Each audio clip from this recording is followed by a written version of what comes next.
नमस्कार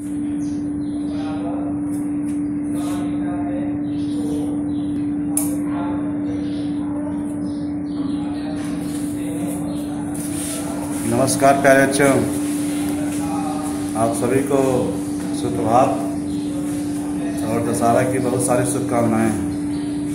ठीक है ना। तो कक्षा 9 के बच्चे जो हिंदी पढ़ रहे हैं, आप लोग ग्रामर पहले बता दिया है सब, है ना।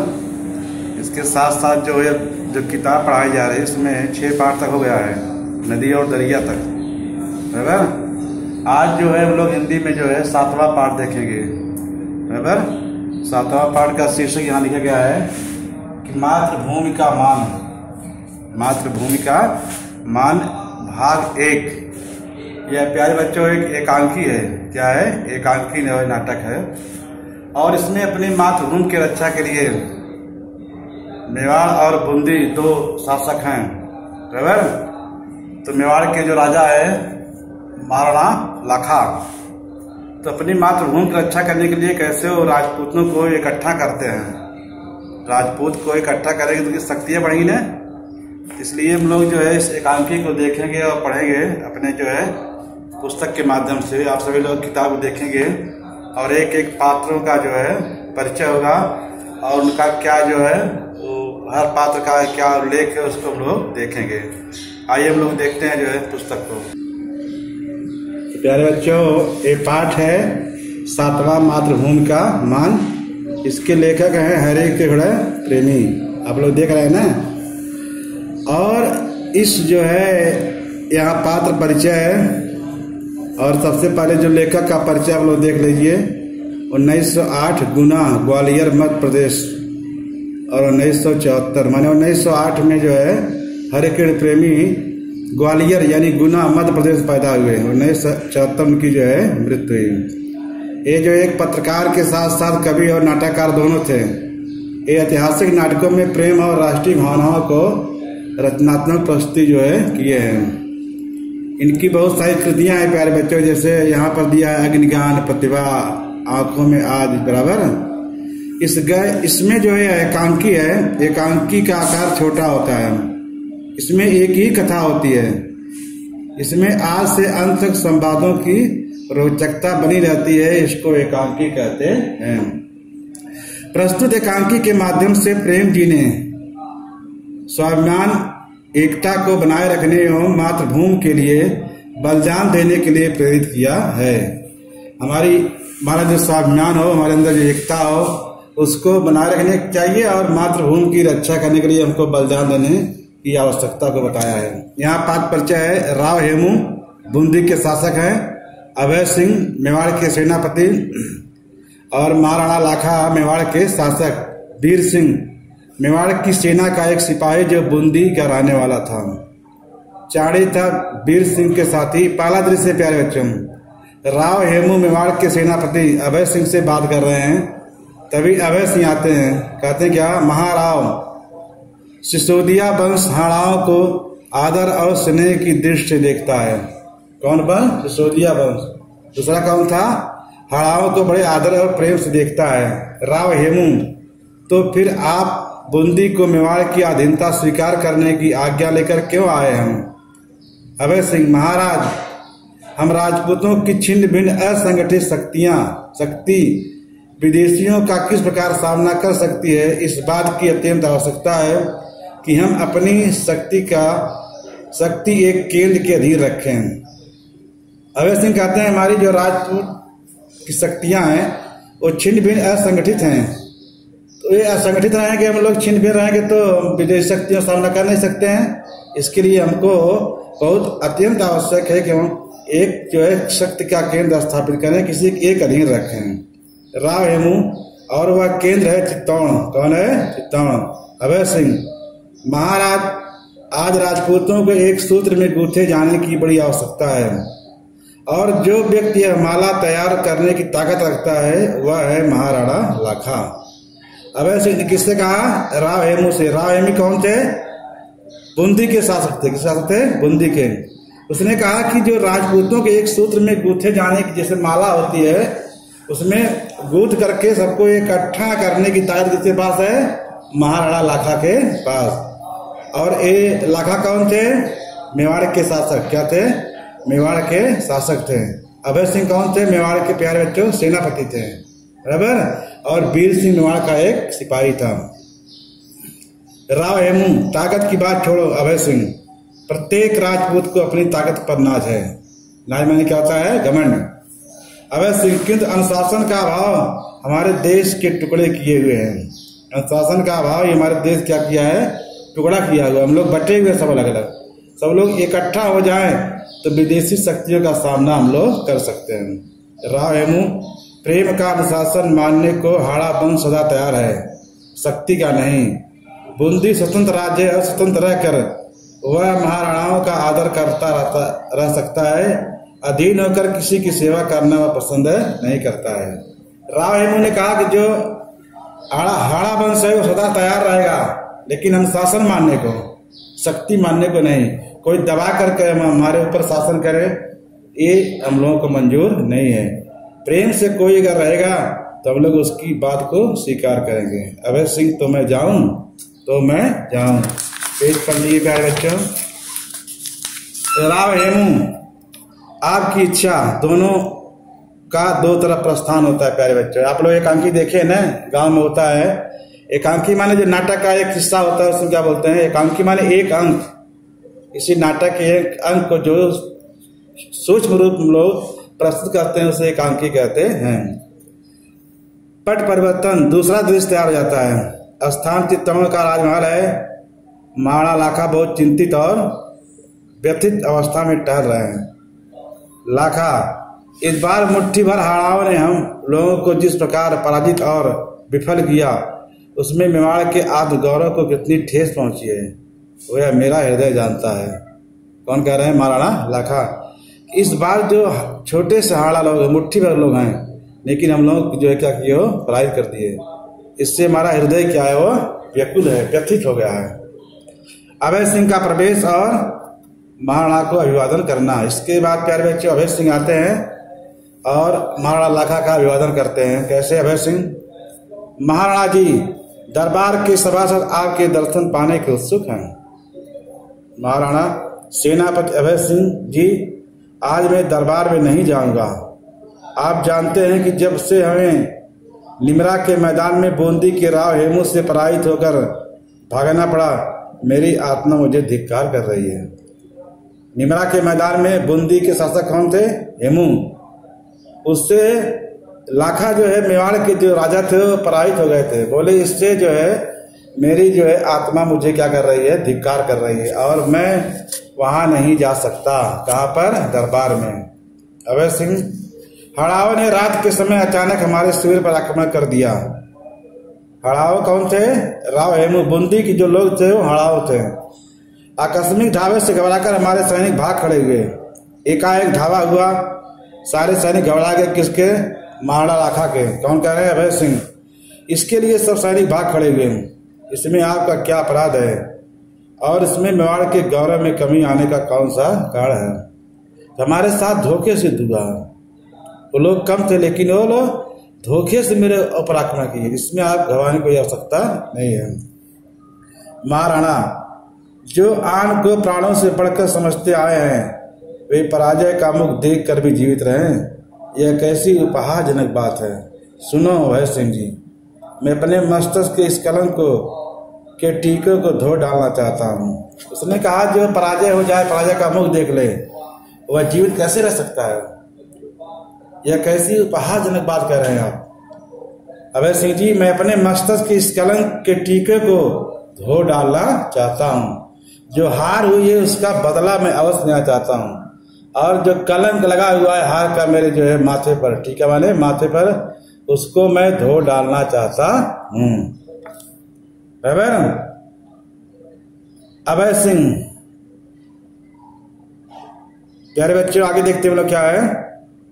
जो आन को प्राणों से बढ़कर समझते आए हैं वे पराजय का मुख देख कर भी जीवित रहे। यह कैसी उपहारजनक बात है। सुनो अभय सिंह जी, मैं अपने मस्तक के इस कलंक को टीके को धो डालना चाहता हूँ। अभय सिंह, मेवाड़ के सैनिक आपकी आज्ञा पर अपने प्राणों को बल देने को प्रस्तुत हैं। अभय सिंह ने कहा कि मेवाड़ कितने भी सैनिक हैं आपकी आज्ञा पर अपने प्राण को देने के लिए लोग तैयार हैं, न्यौछावर करने के लिए तैयार हैं। महाराणा उनके पौरुष माने बल की परीक्षा का दिन आ पहुंचा है। महारावल बप्पा का वंशज मैं लाखा प्रतिज्ञा करता हूं कि जब तक बूंदी के दुर्ग में सैन्य प्रवेश नहीं करूंगा, अन्न जल नहीं ग्रहण करूंगा। उसने कहा कि ये मेरे पौरुष का दिन आ पहुंचा है सारे सैनिकों का।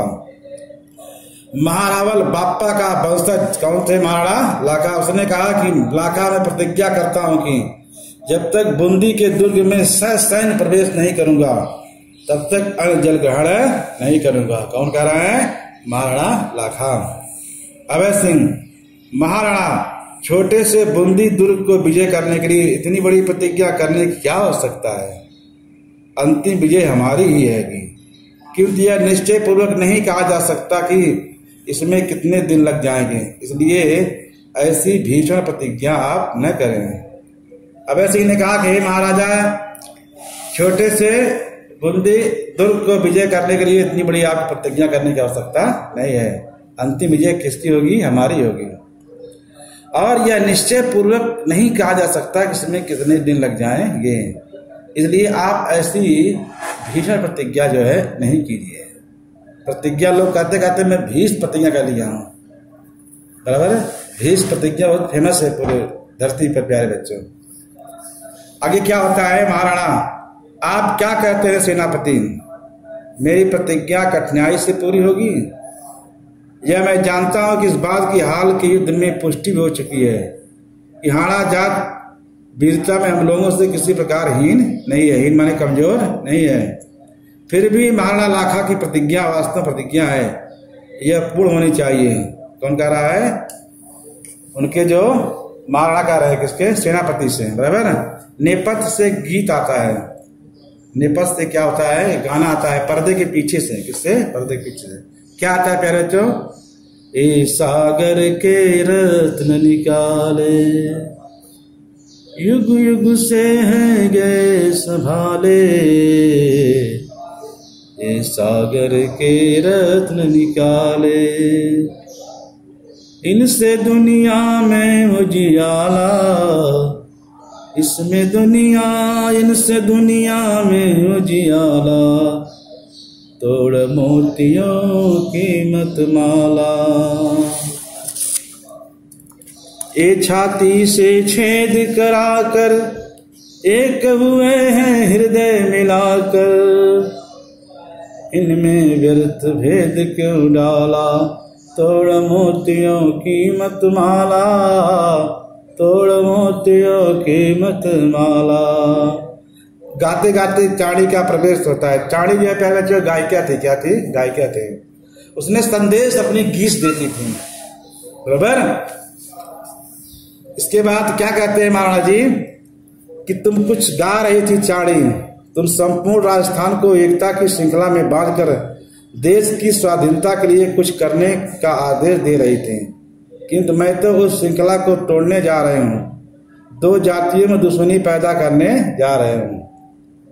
महाराणा लाखा ने कहा कि जो तो संपूर्ण राजस्थान को एकता में कड़ी श्रृंखला माने कड़ी में बांधकर देश की स्वाधीनता के लिए कुछ करने का आदेश दे रहे थे। सब लोग एक हो जाओ और एक होकर विदेशियों से लड़ो, किंतु मैं उस श्रृंखला में उस कड़ी को तोड़ने जा रहा हूं, दो जातियों में दुश्मनी पैदा करने जा रहा हूं। दो जाति कौन थे? एक जो है हाड़ा वंश के लोग थे और जो एक महाराणा लाखा थे और जो बूंदी के शासक हेमू राव थे। दोनों के बीच जो है युद्ध जो है छिड़ गया था। चाणी, यह आप क्या कहते हैं महाराणा?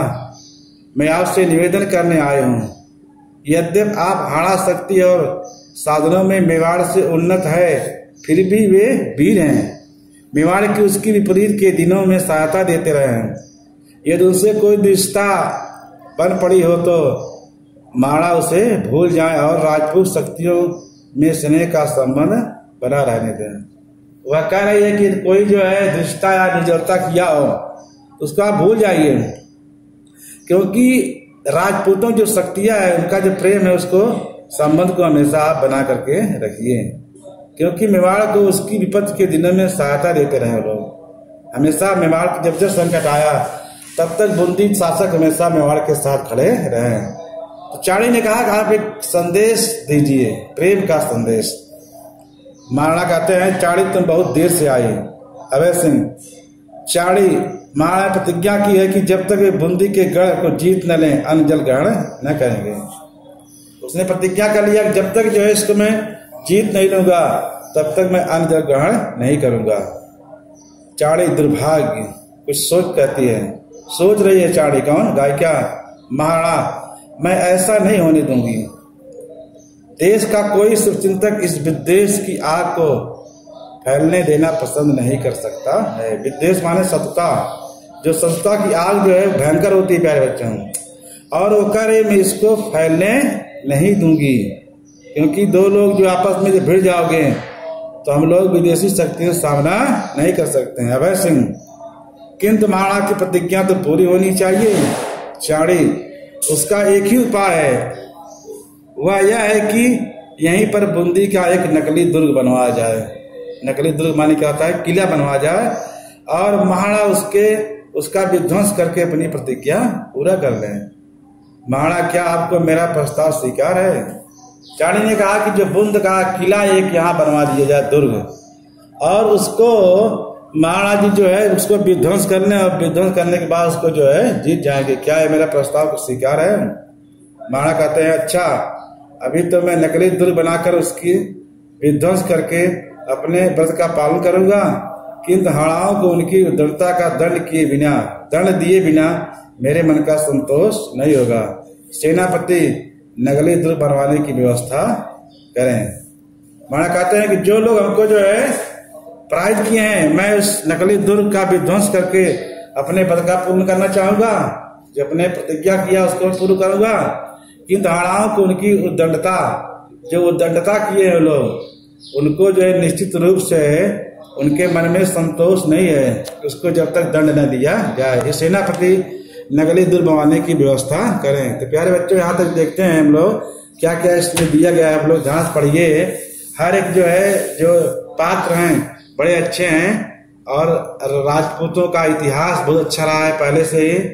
तो महाराणा प्रताप जिस धरती के थे उस धरती के महाराणा लाखा हैं, वहीं से बूंदी शासक राव हेमू हैं। दोनों के बीच आपसी मतभेद है, लेकिन वो चाणी जो है गायिका दोनों को मिलाना चाहती है। आप लोग दोनों मिल जाएंगे तो जा करके जो है हम विदेशी शक्तियों को जीत सकते हैं। तो प्यारे बच्चों आज इतना ही देखते हैं, आगे हम लोग देखते हैं श्यामपट पर जो शब्दार्थ है, आकलन कृति है, आप लोगों के समझाऊंगा। इसके साथ साथ फिर जो अगला जो भाग आएगा तीसरा दृश्य, उसको मैं आप लोगों को चालू करूंगा। आइए हम लोग चलते हैं श्यामपट पर। प्यारे बच्चों ये है मातृभूमि का मान भाग 1। अभय सिंह आप लोग देखेंगे शुरू में इतिहास है, महाराव सूर्या वंश डैश डैश तो मैं जाऊं, महाराणा तुम कुछ गा रही बनवाने की व्यवस्था करें। यहाँ तक बताया गया आप लोगों को। अगर आगे देखिए यहाँ शब्दार्थ दिया गया है। अधीनता माने क्या होता है? गुलामी। छिन्न भिन्न अलग अलग। अभाव माने कमी। अनुशासन संयम। प्रत्येक माने हर।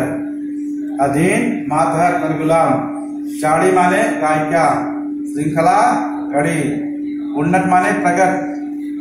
धृष्टता माने निर्लज्जता।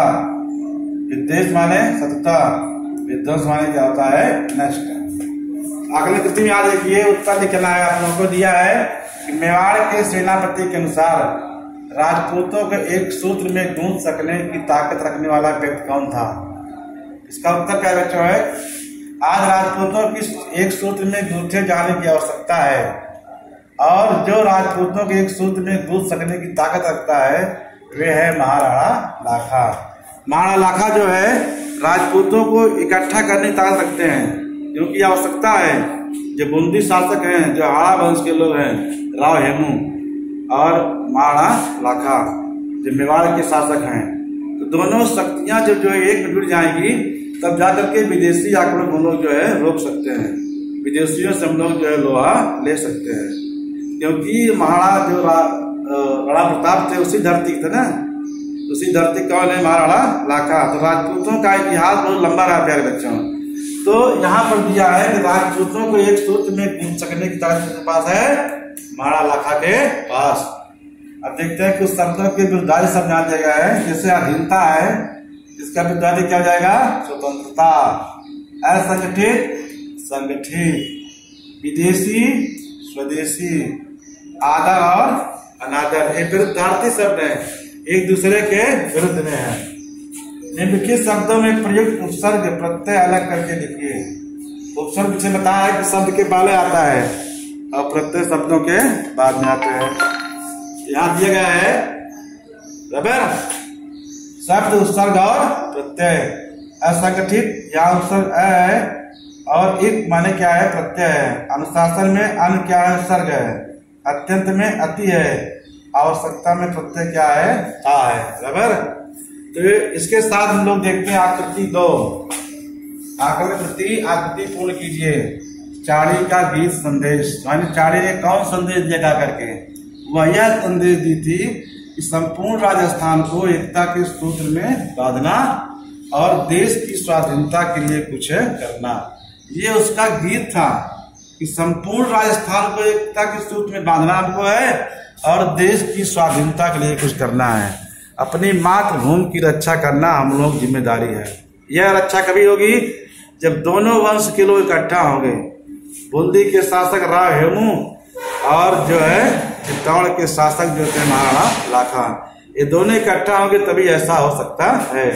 आगे क्या दिया क्या बच्चों? 2 में महाराणा लाखा को चाड़ी की सीख क्या कहती है? चाड़ी किससे? महाराणा लाखा को। पहला एक शक्ति और साधनों में उन्नत होने के बावजूद लाखा राव हेमू से संबंध बनाए रखें क्योंकि वे वीर हैं। क्या है? वीर हैं। आप शक्ति और साधनों में उन्नत होने के बावजूद लाखा जो है राव हेमू से संबंध बनाए रखें क्योंकि वो क्या है? वीर है राव हेमू। दूसरा है वे समय समय पर मेवाड़ की सहायता करते रहते हैं। जब जब मेवाड़ की आवश्यकता होती है तो उसकी सहायता हमेशा करते रहते हैं।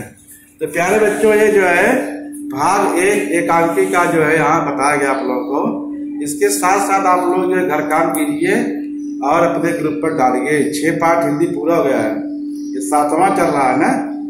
आप लोग कुछ लोग काम कर रहे हैं, कुछ लोग तो पता ही नहीं किधर चले गए हैं। ऐसा नहीं करिए। आप लोग जो घर काम कीजिए, बार बार देखिए वीडियो को, चाहे न समझ में आए पूछिए आप लोग। बराबर। तो आज ये पहला भाग में एकांकी का यहाँ आप लोग बताया कि कैसे जो है महाराणा जो है लाखा अपना बदला लेने के लिए एक नगली दुर्ग बनवाने का वहाँ व्यवस्था करते हैं। नगली दुर्ग को विध्वंस कर दिया जाएगा, इनकी प्रतिज्ञा जो है पूरी हो जाएगी। और चाड़ी जो है नायिका जो है वो दोनों को मिलाना चाहती है, दोनों एक हो जाएंगे तो विदेशी जो है शासकों का जो है आक्रमण को रोक सकते हैं। आज इतना ही है बच्चों। अब जब फिर मिलेंगे तो अगले भाग को बताऊंगा। तब तक के लिए जय हिंद।